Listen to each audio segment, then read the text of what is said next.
My dear brothers and sisters, our first reading today teaches us one important lesson in life, that you only get out what you put in. St. Paul in our first reading says, "Whoever sows sparingly will also reap sparingly. But whoever sows bountifully will also reap bountifully." So you get out what you put in. If you put in little effort, expect only little success. But if you put in great effort, then expect great success. Kung konti lang ang ibinigay mo, konti lang ang ininvest mo, konti lang ang itinaya mo, konti rin lang ang makukuha mo. Pero kapag marami ang ibinigay mo, marami din ang makukuha mo.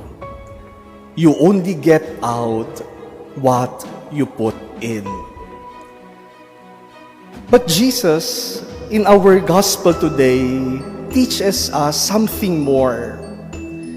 Jesus did not only say, you only get out what you put in.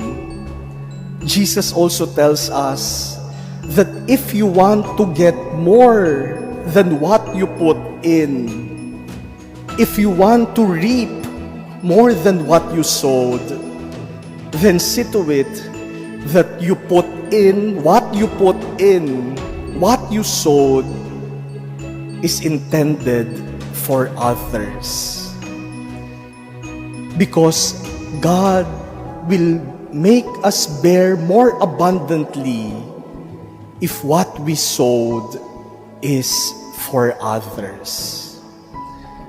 Kung tayo'y nagtatanim para sa iba, kung tayo'y nagpupunyagi, nagsusumikap para sa iba, dadagdagan ng Diyos ang ating magiging bunga. Kung ang ating mga ginagawa ay para sa iba, kahit na konti lamang ang ating makakaya, pagbubungahin itong higit ng Diyos. And this is what we see in the life and even in the death of Saint Lawrence, whose feast we celebrate today. Saint Lawrence is a deacon of the Church of Rome in the 3rd century. And Saint Lawrence is recognized as one of the important martyrs of the Roman Church after Saint Peter and Saint Paul. As a deacon, Lawrence was in charge of the treasury of the Church of Rome. He was a special assistant of the Pope Sixtus II, whose memorial we celebrated just a few days ago. And as treasurer of the Church of Rome, he was also in charge of giving alms to the poor. And Saint Lawrence was very generous in giving alms to the poor, because he considered the poor as the true treasures of the church.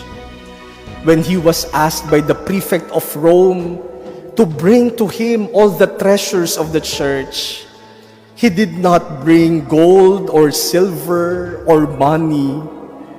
He brought the poor people and said to the prefect of Rome, "These are our riches."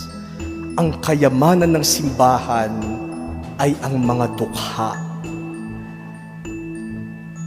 Lawrence was sentenced to martyrdom. He was condemned to a cruel and slow death. He was roasted alive on an iron grill. In the life of St. Lawrence, we could see someone who had sown much, someone who has put in much, not only for himself, but for others. And because of this, he bore much fruit, so much that he is now glorified with God in heaven. He gave his life for others and for the church. And what did he reap?